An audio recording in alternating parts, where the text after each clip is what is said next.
Anyone can have a gimme, but it really gets interesting when you go for two. The Go for Two podcast starting now.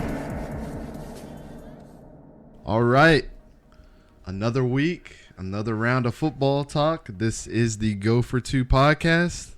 This is everybody's favorite couch quarterback, Dante. I'm here with the man, the stats guru, Don.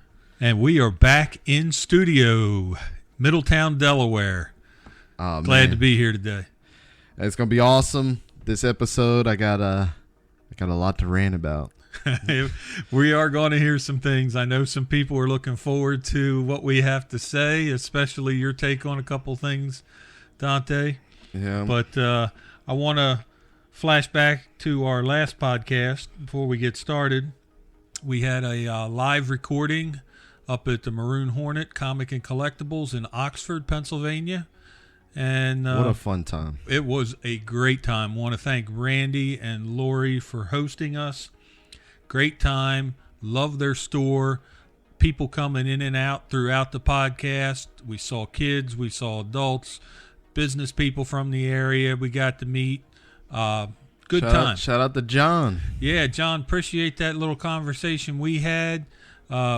Appreciate you talking to your staff, too, down at the sawmill. Oh, yeah, right when we got there, they're like, Dante and Don? I looked around, I looked at my wife, I was like, how the hell did they know my name? Yeah, now that's a boss for you, going back, telling people that we're coming there to the Sawmill Grill for lunch and telling the waitresses our names, and they just pick us out as soon as we walk in, and they knew who we were. Now, that's service. Oh, yeah, hell of some food, too, man. That was some great food.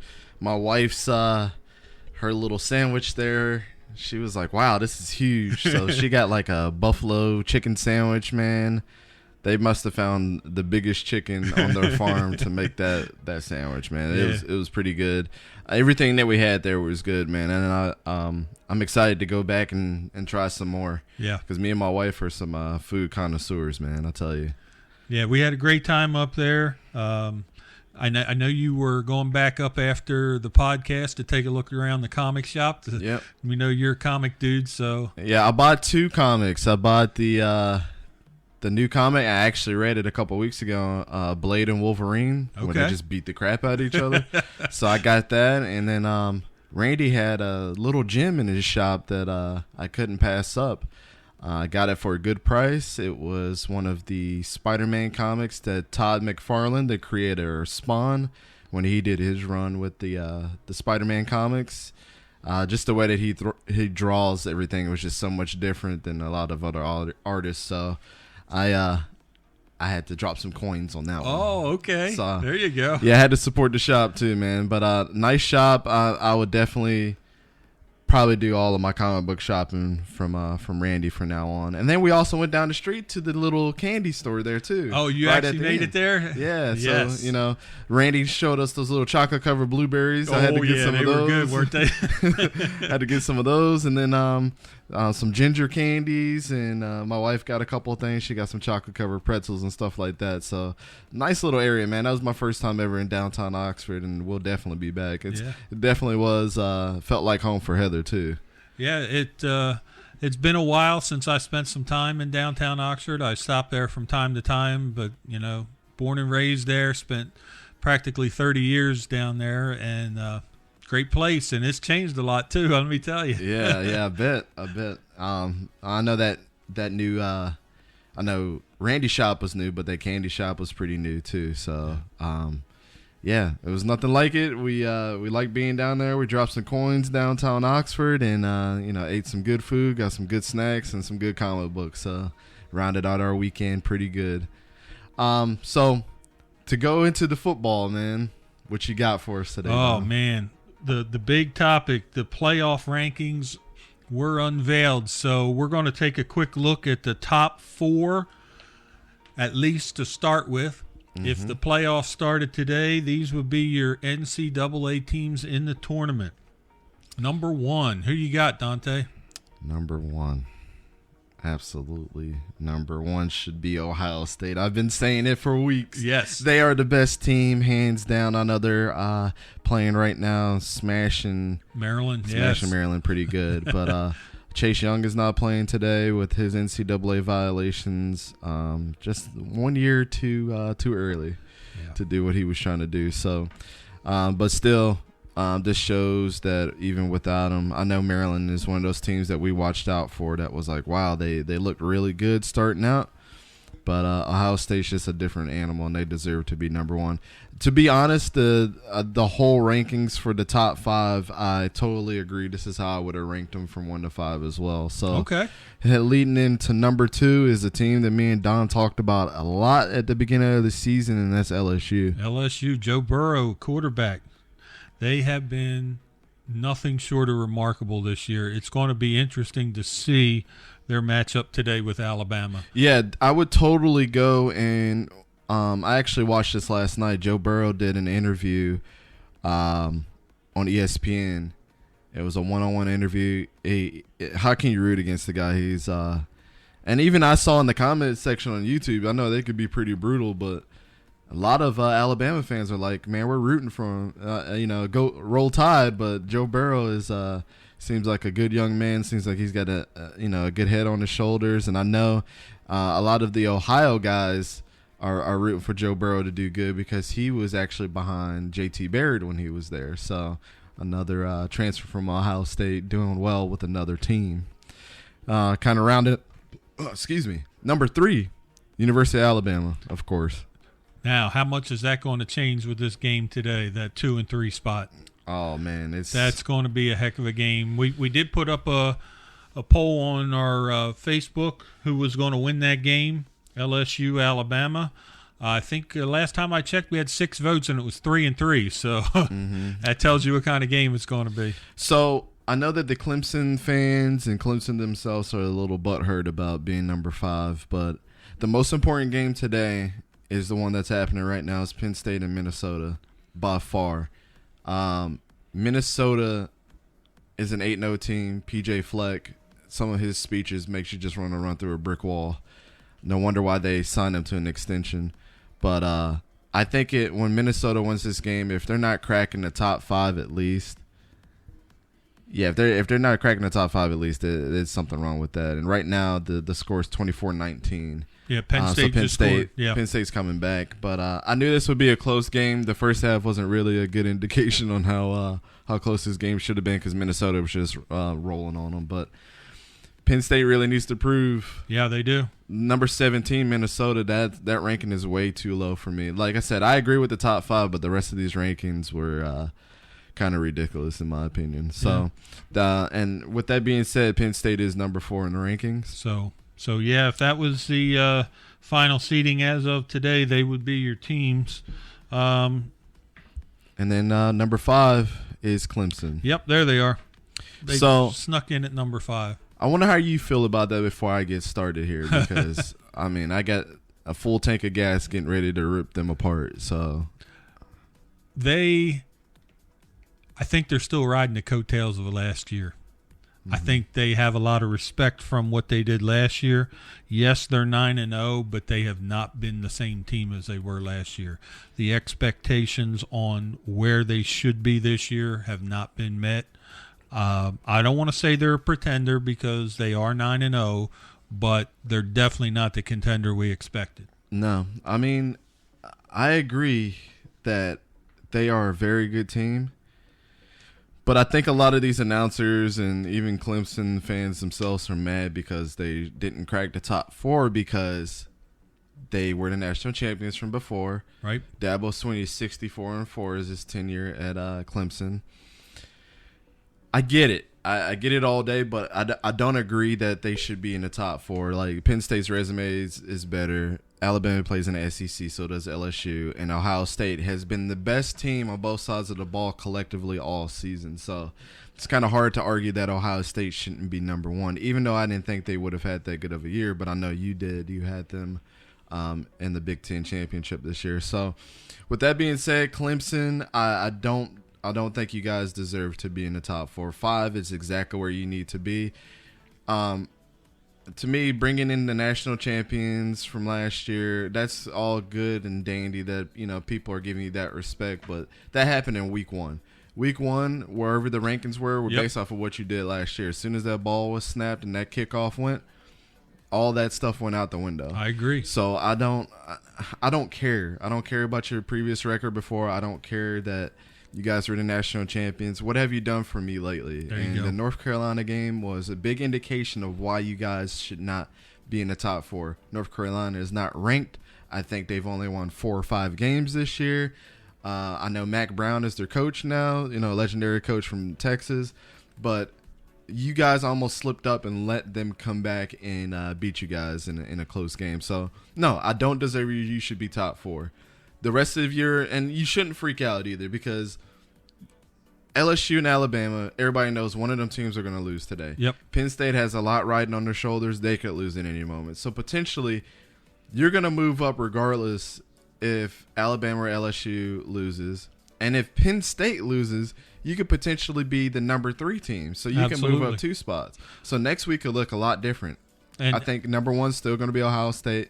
And it's either going to be LSU or Alabama at number 2. And then number 3 is going to be Clemson, because Penn State, no matter what they do today, I think they're just going to remain at number 4. And if Penn State does come back and win this game, they still got Ohio State coming up on their schedule. So, and they're going. One of those teams is going to lose too. Exactly. So Clemson, for you to freak out right now, you guys are going to be in the college football championship regardless. Yep. The only two tough teams that you're going to have to beat is NC State has not lost at home this year, and then Wake Forest, they're 7-1, and they could scare you going to them and playing. So who knows? But the top 5, I think they got it right. Now, if we go to the 6 through 10, I got a lot of opinions on this too. Georgia should not be number 6.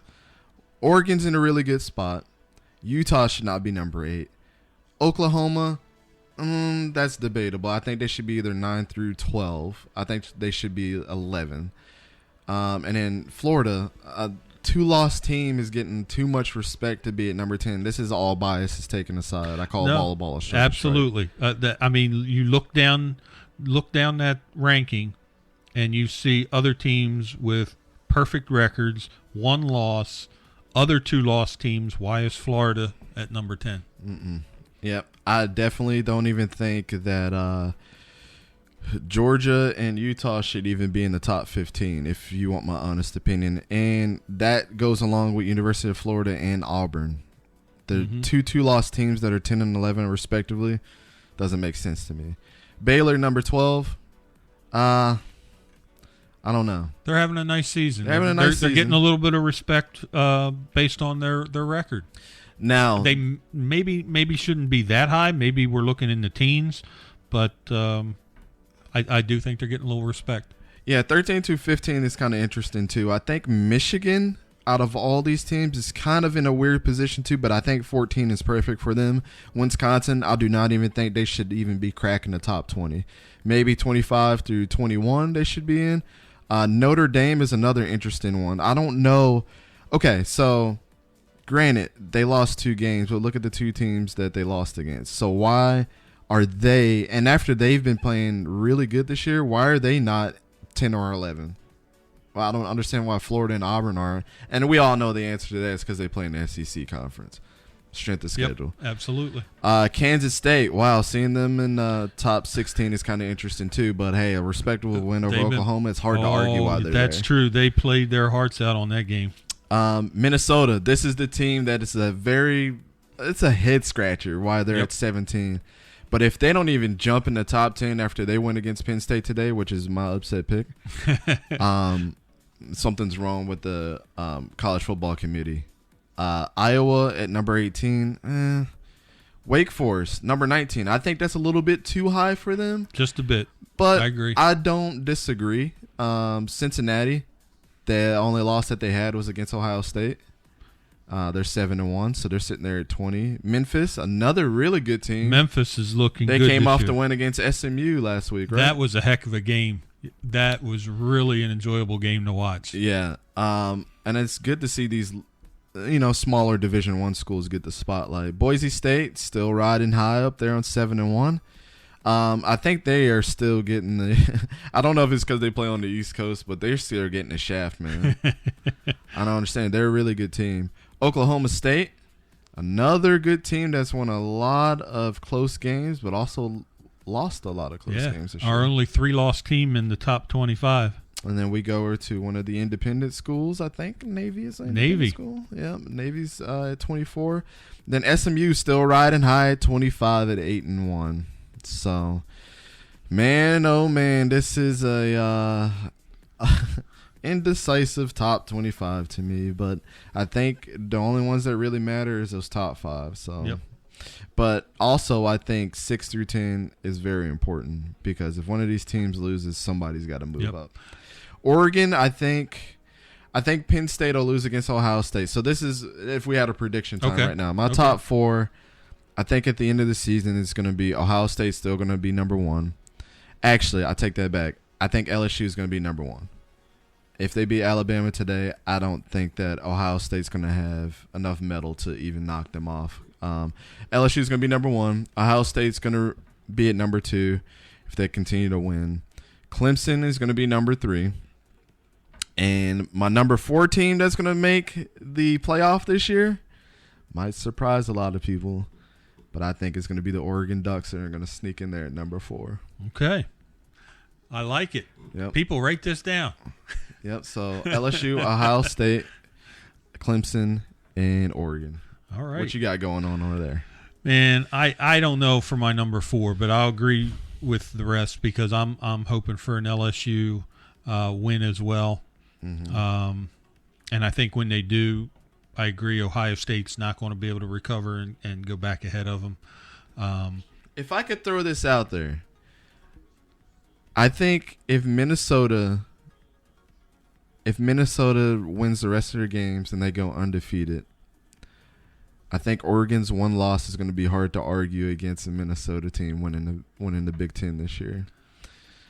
So I could see them interchangeable. I just think maybe Oregon might get the nod, but just for diversity purposes. Yeah. No, Oregon's looked good this year. There's no reason why they shouldn't have a shot. I'm not solid on who my number 4 is. I think that's my top 4. Okay. But if I had a dream top 4, Minnesota would be number 4 and not Oregon. Okay. I think that would be a very solid playoff right there. That would.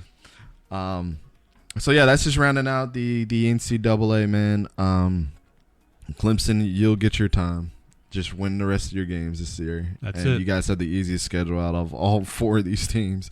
Penn State's got to go and play Ohio State next, and they're not looking. They're not looking too good against Minnesota. They're hanging in there right now, 24-19, but Minnesota has a first and goal. So yeah, man, their quarterback threw 3 touchdowns in the first quarter, 224 yards at halftime.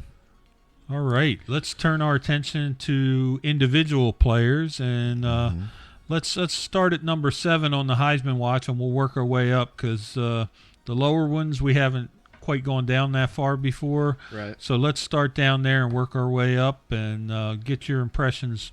We got the running back from Oklahoma State, Chuba Hubbard, breaking into number 7. He's been the heart and soul of that team, man. Yes, he has. They're one scary 2-loss team. If you want to be quite frank, they're really good.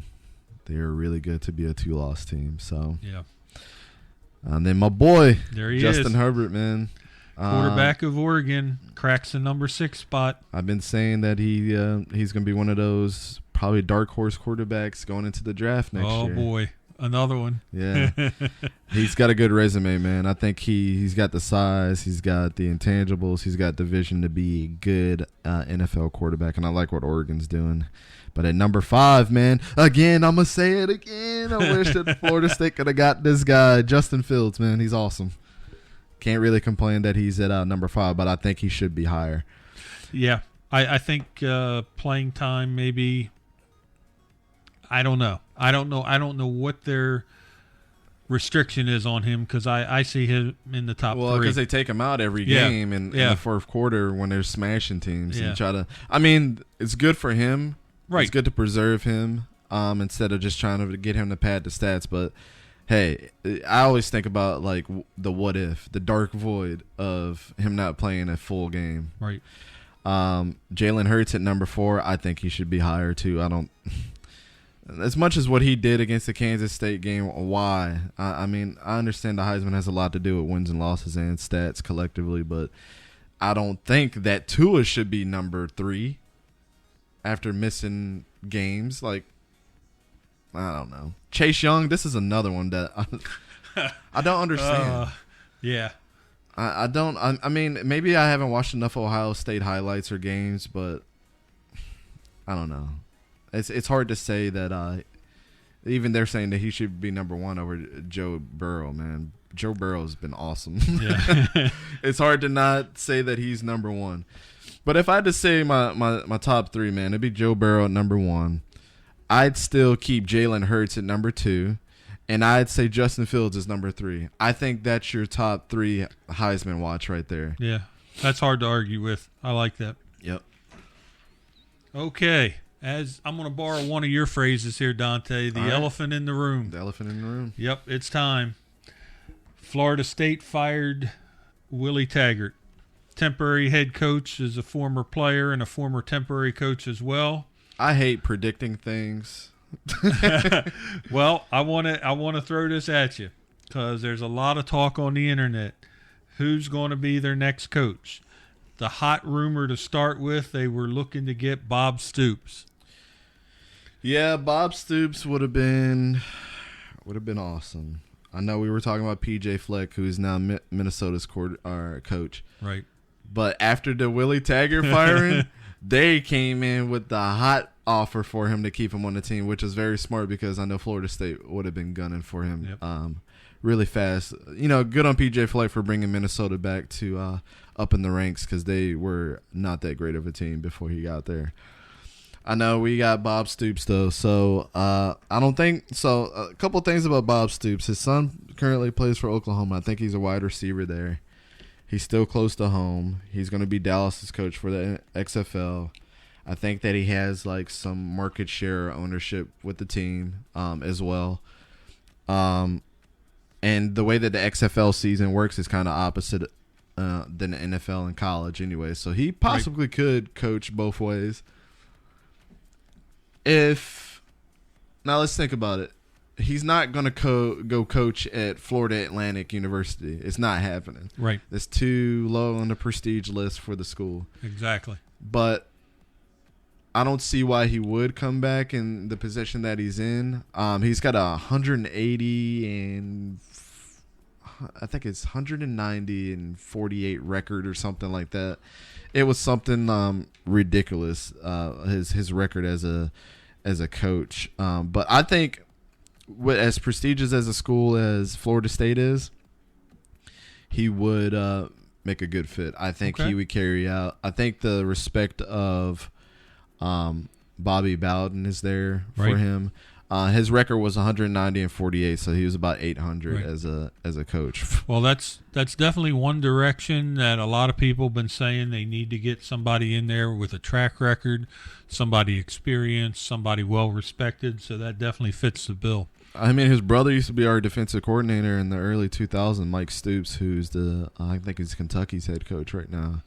I'm not too sure about Mike Stoops, but we know what Bob Stoops is going to bring to the table. I've been getting excited watching a lot of interviews when he was at Oklahoma just to see how he conducted himself with press conferences and stuff. And he reminds me a lot of, and everybody knows I'm a Jimbo Fisher fan, but he reminds me a lot about how Jimbo is. I don't think we need somebody that's going to come in there and be this coach that, you know, has us all dancing and talking junk. And, you know, we need a hard-nosed coach back at Florida State. And I think that's what the boosters are looking for. I mean, boosters talk more than anybody else at the school. For them to raise $17 million and buy out your contract says a lot. But everybody says that Willie was a very nice guy. Even our athletic director came out and said that, you know, it was kind of hard that he had to fire a friend. But keep Willie as a recruiting coach. There you go. He always had top 15 recruiting classes no matter where he went. I don't get why we just didn't waste the opportunity on that. I mean, it's his dream job to be a head coach at Florida State, but if you really love Florida State the way that you say you do, just take it, you know, get demoted and do something else, but at least stay on with the school. Know your strengths. Right. Exactly. It's kind of like this guy at work. he works in our technology department, and he's one of the heads of technology, but he's really good at negotiating. I'm not going to say that he's not good at his other job, but he's very good at negotiating. And it's kind of like that. It's like, why don't you go towards your strengths? So there you go. And I know we had some other coaches that we were looking out for too. Yeah, one of the ones that I was reading about this week was Mike Norvell, head coach of Memphis.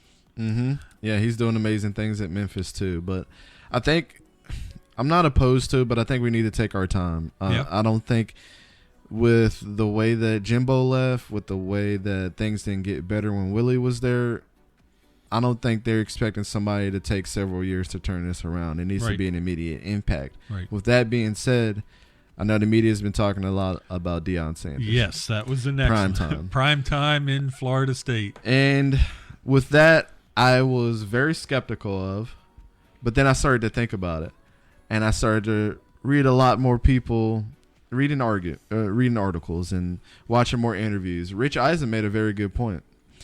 He said, if you think that Deion Sanders wouldn't bring a lot to Florida State, you're crazy. Apparently they were talking. Deion Sanders has not been around on NFL Network, so I think Florida State is seriously considering it. Right. Deion's already said that he's very interested. Yes, he did.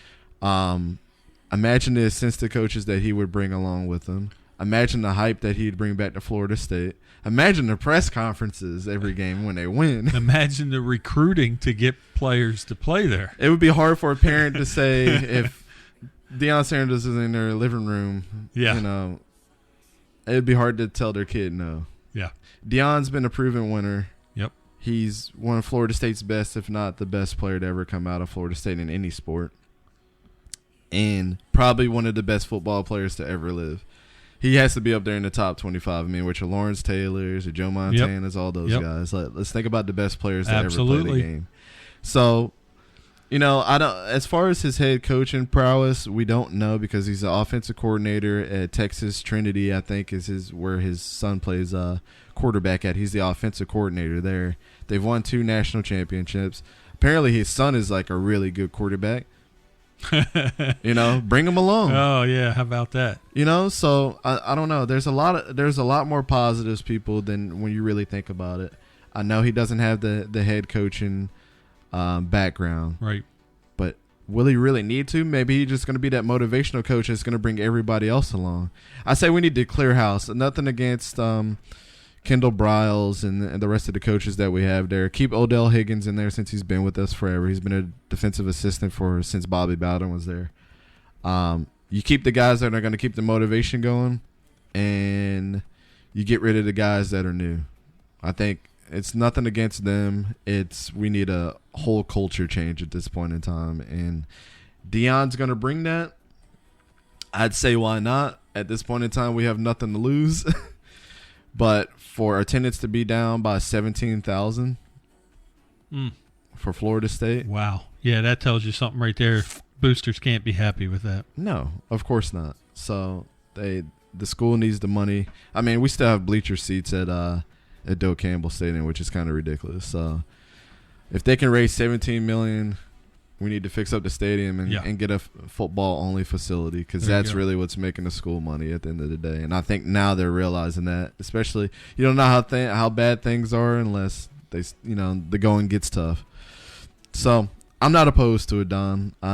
Okay. I think Deion Sanders would bring a lot of excitement, man. I imagine all the news outlets if it does happen. But I'm telling you, man, those press conferences would be fun. Yes, they would. That'd be really fun. And I think a lot of bandwagon Florida State fans would be coming our way, too. I think so. If the Boosters really want to make money, Primetime being the coach, they'd be there just to see him. So. All right, we'll finish out the NCAA with some games of the week. I just highlighted a lot of games that are going to affect rankings this week. Obviously, Penn State, Minnesota, which is going on right now. Mm-hmm. Minnesota's up 31-19 right now. LSU and Alabama starting a little later. Yep. Iowa, Wisconsin. That's another implication game for the Big Ten. Man. Yeah, definitely. Big Ten has had a huge year this year if you really think about it.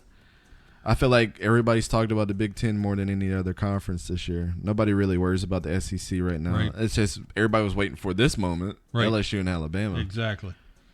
Clemson does play North Carolina State, and like you mentioned earlier, North Carolina State, 4-4, but they're unbeaten at home. I would have to look up what their upset record is. Yeah. But they tend to be a roadblock for a lot of teams in the ACC, especially when they're doing well.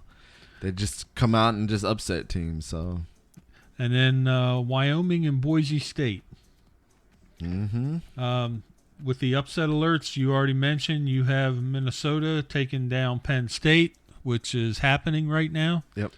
And the one I put on this week, I have Wyoming taking down Boise State. It's not a bad prediction. Hey, talking about Wyoming, I think I mentioned this before, but everybody needs to go look at Wyoming's fight song. It's very fun. That's like the best fight song in college football. So, now that we're off, I think we're off of NCAA now, right? Yeah. So what do we want to move to next, Don? Well, NFL. We can go right to the NFL, to the big guys. So I did have to mention before we get started, I don't know if anybody watched this past Thursday's game with the Chargers and the Raiders. It was very hard to watch in the fourth quarter. Even my wife was like, what the hell is Phillip Rivers throwing at? It was terrible. Yeah, it's tough when your starting quarterback that you play in fantasy that week is playing on Thursday night, isn't it? Mm-hmm. I had that going on. You had that going on. Not cool. Yeah, it was crazy. But Derek Carr is a lot better than what people are giving him credit for this year. He's looked the best he's ever looked in like the last 4 years, man. Well, I just grabbed him for that game, maybe a couple games down the road, because on my team, Wentz is on a bye, and I just don't trust Jared Goff this week. Why do you trust Jared Goff at all? I know. I did that on purpose because I know Randy loves to hear when we go off on Jared Goff and Matt Ryan. Yeah, because they're the same person. Oh, man. To me, when I look at their names, they might look totally different to people, but when I read Jared Goff, I see Matt Ryan in it too. It's they're the same quarterback, man. All right, let's get updated on some stats here. Mm-hmm. In the NFL, we'll start with some individual offensive categories. And in passing, even after that performance Thursday night, Phillip Rivers is now in the lead, over 2,600 yards. He did not look good, though, in the last 5 minutes of that game. Let me tell you, I have no idea where the hell he was throwing.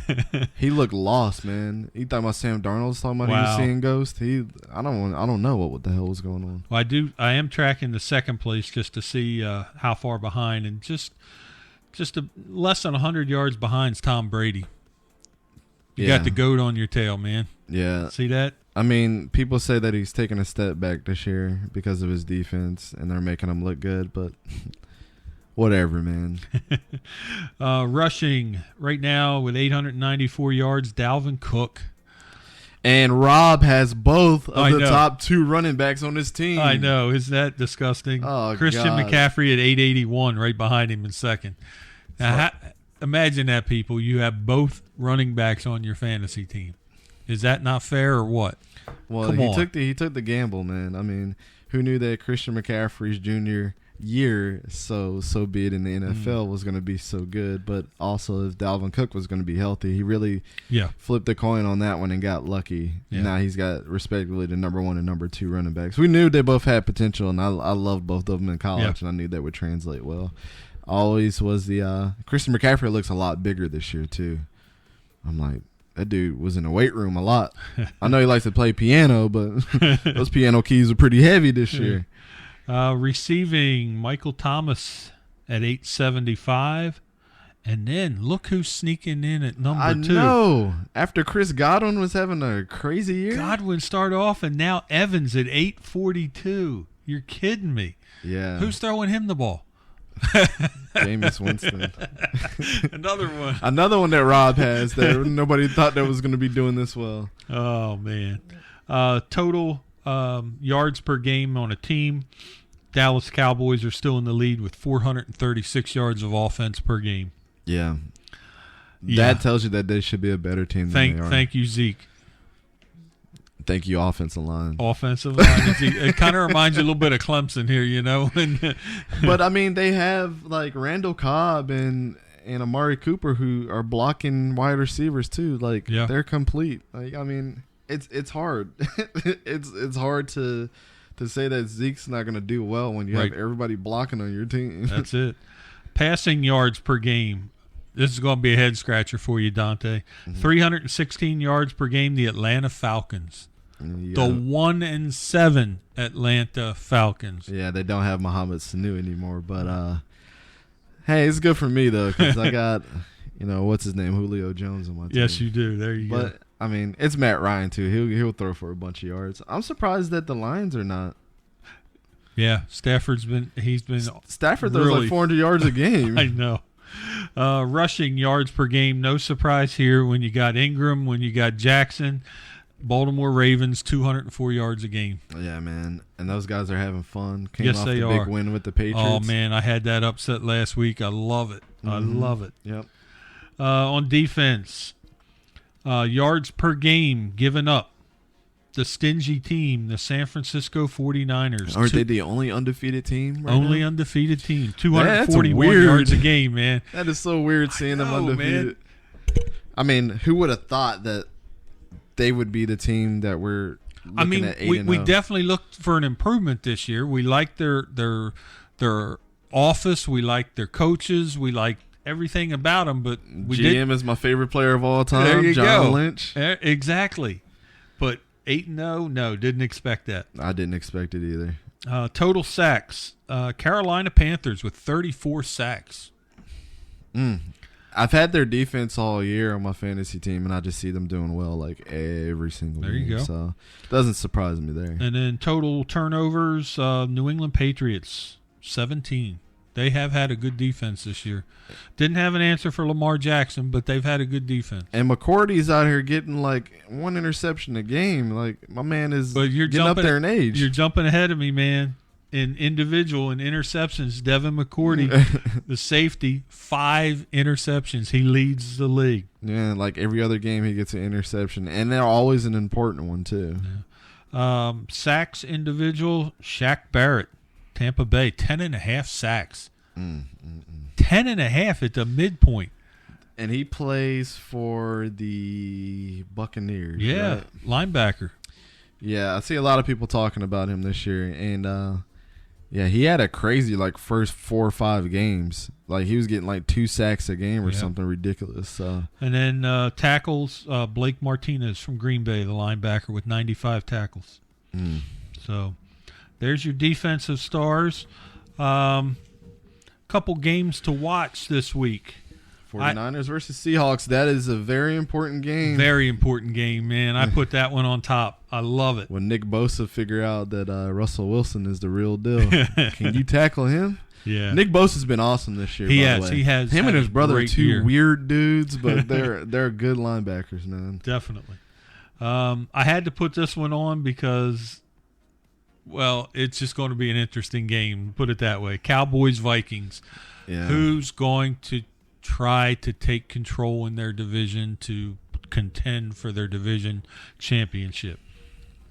Can the Cowboys be as good as what their numbers say? Yeah, I mean they're at home. The numbers are completely aligned against how good of a team that they can be. Cowboys are at home.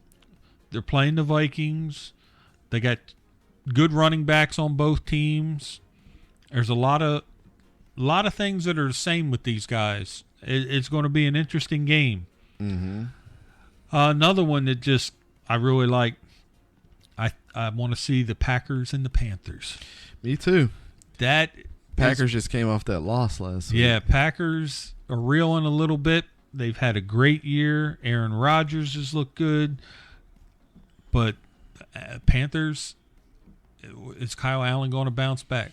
Is he going to show up? Well, didn't they just put Cam Newton on IR? Yes, they did. So it's your team now, pal. You got to step up. Yep. It's not Superman coming to save the day. Which he wasn't really saving their team anyways. I just don't think he was a good fit. we're going to have a conversation in future podcasts on where some people are going to end up next year. I know we've talked. I know everybody's saying the Bears for Cam Newton, but yeah, I've heard that one too. He needs to go somewhere where he, like I told you, that they can let him be as loose as possible, and I don't think the Bears are going to really conform to Cam Newton. He's a big personality, man, and your team has to be able to handle that as well. Yeah. The Jets, being in New York. Ooh. But they love Sam Darnold out there. He's trash. What about the Steelers? Didn't I say that? I think you mentioned them before. I think that would be a pretty decent fit, actually. I know a lot of people, just Steeler fans, are like, no, don't want him. But you really want Mason Rudolph if Ben's not going to play again? No, I mean, come on. That, to me, I know I said it before, but that, to me, that's the best place for him to go. Mike Tomlin's just going to let him be himself, and they're going to have fun. When the Steelers have fun, everybody has fun, even the fans.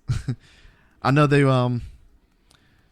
need something. I don't think Mason Rudolph is the answer. These little check down passes are going to get very old after a while. Yep. You want somebody that's going to be able to throw the deep bomb and have fun and get those players to rally behind them.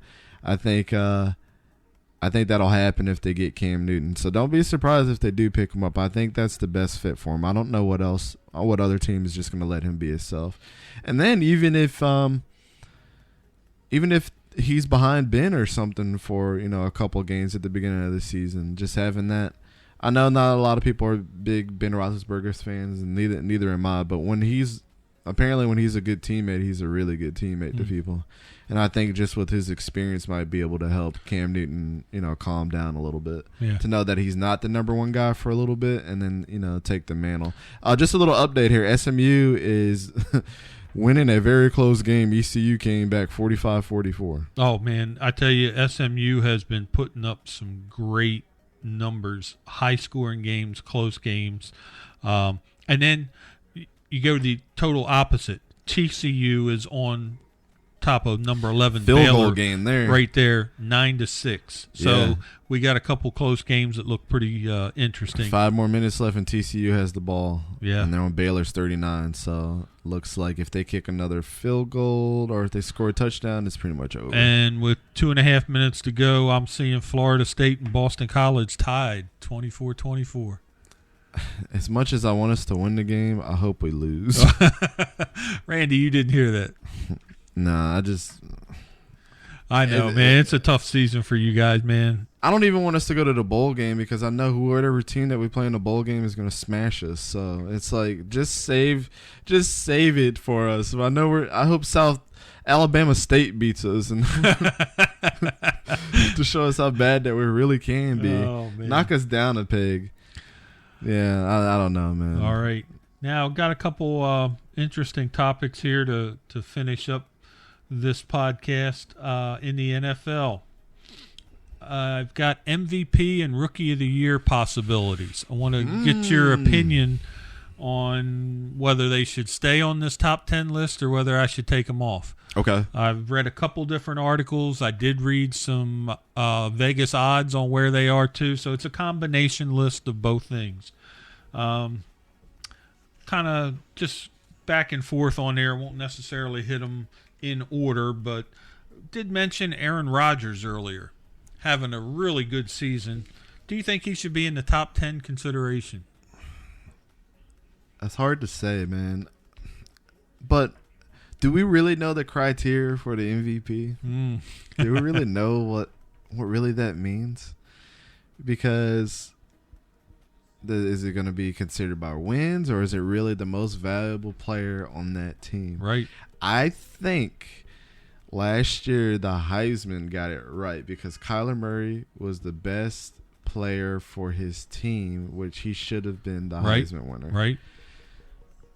This year, to me, it's not even close who the top 3 should be. And then I kind of have a runner-up, too. Okay, well. I think Russell Wilson is number 1. Yep, Russell Wilson is Deshaun definitely Watson should be in there. Yep. Lamar Jackson should be in there. Yep, I got those. And Christian McCaffrey is my runner-up. Well, you just mentioned 4 of the top 5 I wrote down. Okay. Other ones with possibilities in the top 10, Mahomes, but I understand his injury is kind of, cast a little bit of a shadow on that. Him being out for so long, he's not even considered anymore.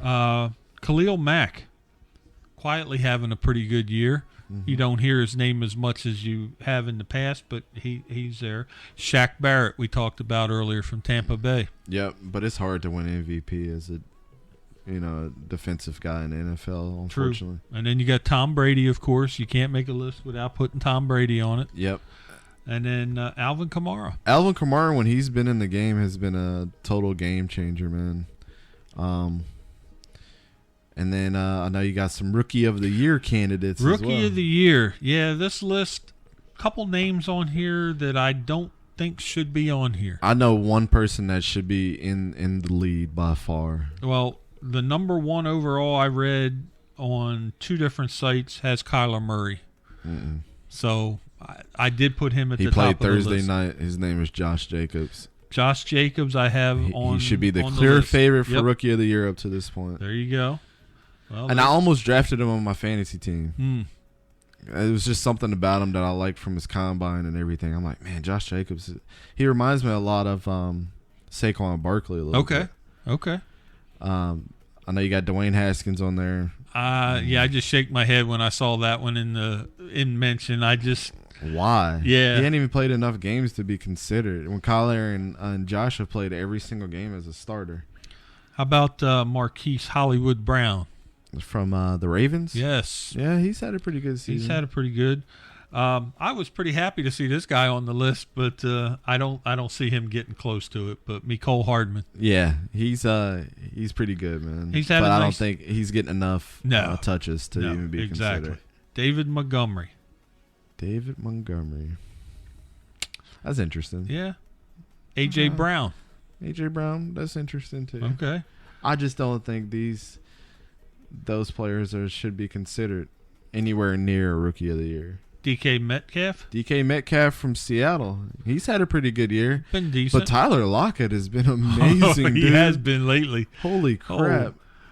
Noah Fant from Denver. Yeah. They have him on the list, and then they got N'Keal Harry.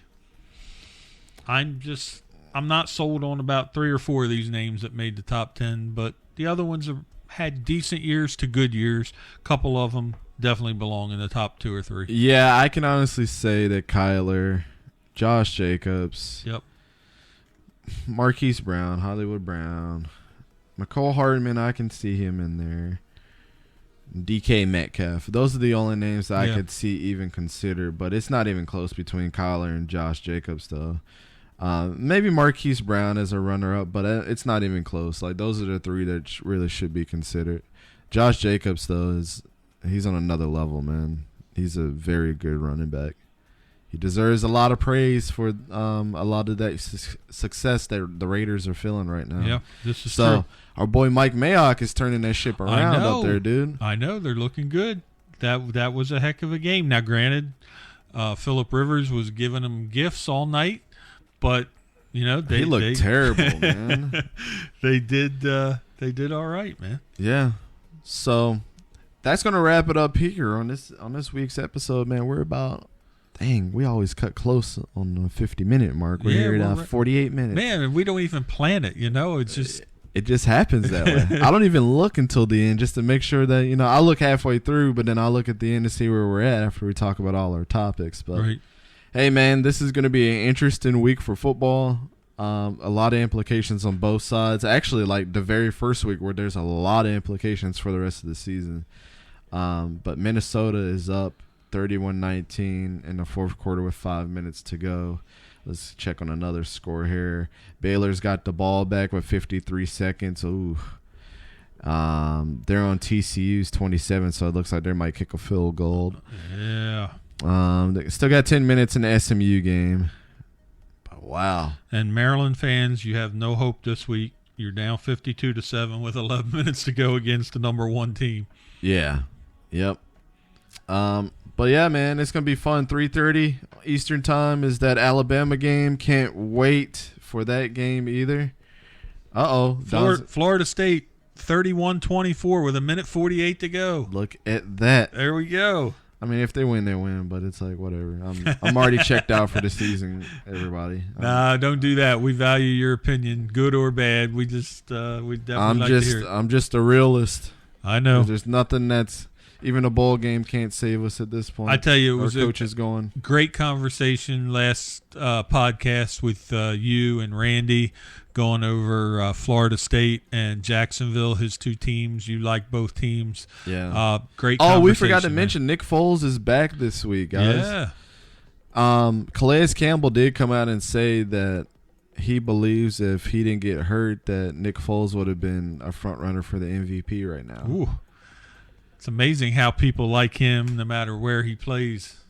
Incredible human being, man. Yes, he Everywhere is. he goes, everybody says good stuff about him. I still remember long blonde-haired Nick Foles when he played at Arizona University, man. And I told everybody that he is the best pure pocket passer that we're going to see for a while. And he is, man. He's good. He's a great backup, and he gets the wins. He reminds me a lot about Tebow, even though he's a better thrower of the ball than Tebow was. Yep. But he reminds me a lot of Tebow, how he does nothing but win and is an incredible teammate. Yep.